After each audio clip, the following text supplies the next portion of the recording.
Hi there, I'm Dave Karger here at the Entertainment Weekly and People Video Studio at the Toronto International Film Festival. I'm so happy to be here with the crew from the beautiful movie Living, Bill Nighy, Aimee Wood, and the director Oliver Hermanus. Great to see you all. Welcome. Thank you. Thank you. Oliver, I say this with affection. This movie is a bit of a mutt. It's, of course, based on the Akira Kurosawa classic Ikiru, and it was written by a Japanese novelist, Kazuo Ishiguro, but it was filmed in Britain with a British cast, and you're from South Africa. So how would you describe the identity of this film? Yes, good question. It is a sort of coming together, I think, of such interesting people, and it never made sense. When I was asked if I wanted to make this movie, I thought it was a joke, and then I also thought that the person who would say yes would be an idiot, because it's a Kurosawa. But it seems Kazuo Ishiguro is such a convincing man, and he convinced me that this was something to do, and here I am. I love it. Bill, my understanding is that, in simple terms, this film was essentially built around you. How often has that happened in your career, and what is that like to hear? To hear that it's a very good thing to hear. It's I must have been very good in a previous life or something. But people sometimes say, you know, I wrote this for you, but I'm not always sure that's for real. But in this case, yeah, it came out of a dinner party that Stephen Woolley, the producer, and myself and Kazuo Ishiguro were at. And at the end of dinner, Kazuo Ishiguro said, I know what your next film should be. And the suggestion was he'd always wanted to reimagine Ikuru. And he didn't plan to write the screenplay, but Stephen Woolley, the producer, persuaded him to do so, and it turned out very, very, even better for me because it was a sensational screenplay. So the whole thing is, you know, deeply desirable. Aimee, what's it like to be cast in a film and also learn that you're going to be acting opposite Bill? Oh, it was very exciting. It was very exciting. And Oliver also told me, he broke the rules, and he told me on a FaceTime that was just meant to be a chat about the film. I didn't know I had the part at this point. And then Oliver just kind of slipped in, oh, and you're in it. But he hadn't spoke to the producers or anything yet. So it was very much, yeah, it was amazing. And then obviously, I was saying my family still haven't quite got their heads around it because I've been obsessed with Bill forever. So like, how is this happening? This is incredible.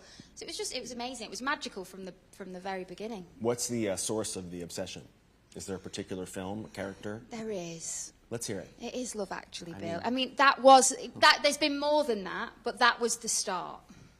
It was the start. I'm sure you've never heard that before. Yeah, exactly. I want to be more original, but... Well, when it's that good, it's going to have fans. That's just the way it is. Exactly. Oliver, when you think back to the Kurosawa version, obviously yours is a real reimagining of it. What did you want to retain from the original, and what did you want to put a new spin on?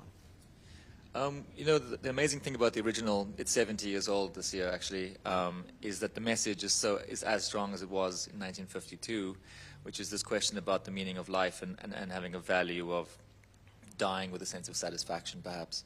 And it was very important that the film that we made today would echo that same message from the original film, which was challenging and scary. But, you know, Bill and I spent so much time working and talking, and Bill had an instant understanding of what this man's journey was going to be, and he brought that pathos from the start, so it made it so much easier to work, and it was fantastic to watch him. It's also a beautiful film just to look at and let kind of wash over you, in large part due to Sandy Powell, your costume designer, 3-time Academy Award winner, 15-time nominee. I think you two had worked together once or twice before. We worked once before in North Africa. I had 3 lines and I wore a toga. And I swore from then on, no more toga movies. I don't have the legs for a toga movie. Well, but she, the other person we might thank for the way it looks is Jamie Ramsey, the cinematographer, who's a veteran colleague of Oliver's, who he attracted to the project, who was, I think Oliver will agree, is a wonderful, wonderful artist. Absolutely. And Aimee, we should tell people who have not seen the film, which is coming out in December, by the way, so you've got a little bit of time you have to wait. You are your character is the only woman in the office where it takes place. Yes. Consequently, you were probably one of few women, at least in front of the camera or on the set in total. What was that experience like from that regard? Well, there was a lot of women behind the scenes. pretty much. Production designer, costume designer, obviously Yeah. makeup artists. Yeah. But yes, in the world, it was very helpful because the first week of filming, we did all the stuff in the office. So that whole first week, it was me and them. Right. And then that really helped to, I think, helped inform how Margaret feels. It really helped me having that on the first week. It was really important, actually, because I really, I felt how she felt and why she was so desperate to get out of there. Not that they weren't lovely in real life, but just doing those scenes where, you know, they're just subtly kind of trying to cut her down, you know, that all the time, everything she kind of says, they just slightly undercut.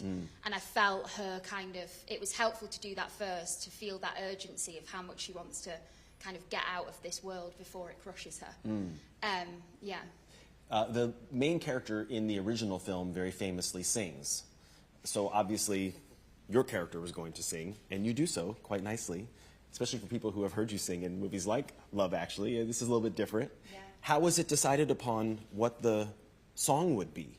Well, I wasn't party to any of those discussions, but during the press conference at the Venice Film Festival, Kazuo Ishiguro revealed that that was a song that his wife sings to him.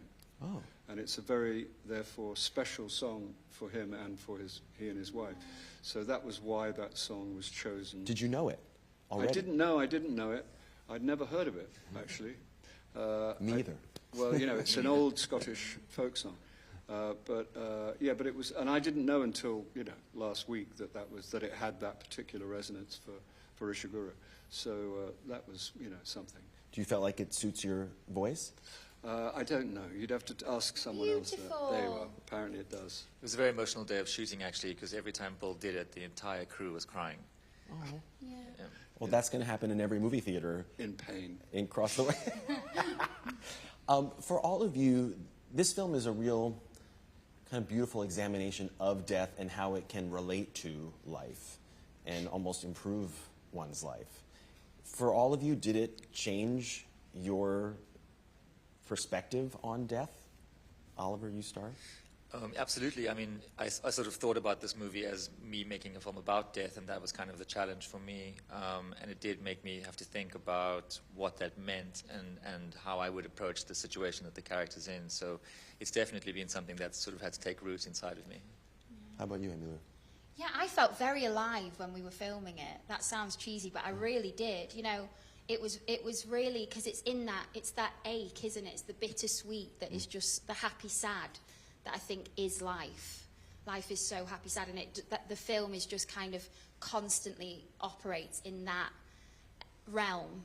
And so I really felt that. I was feeling a lot whilst we were filming it, and it definitely made me feel very grateful, and I was definitely noticing things and noticing beauty, and I think that's what happens when you're kind of, having to deal with that subject matter. How about you? Yeah, I mean, you know, you do look at the clock and you think, you know, we better get on with it. And the film is also about procrastination. It's about an institution which is designed, a very elaborate institution, designed to prevent things from happening. And on a personal level, I procrastinate at an Olympic level, so I'm very, very good at it. And it did make you think, and I mean, I didn't need this film, because at my age you do start to, you know, you think, come on, how long can you really want to put everything off? So yeah, no, it galvanized me. People say that irritating thing about living your life as if it's the last day, you know, which nobody can, and I can't.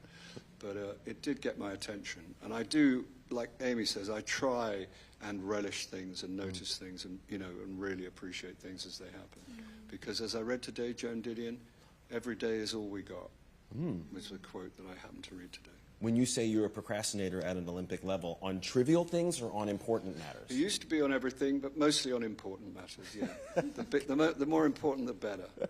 Let me finish with this. If this is a question, might be hard for you to answer, Bill, but I'm going to ask anyway. So many of the reviews that I've read for this film say it's your best performance that you've ever given. Do you feel that way? Do you know what? It's all a long time ago. I mean, you know, I mean, there's a lot of, I don't know.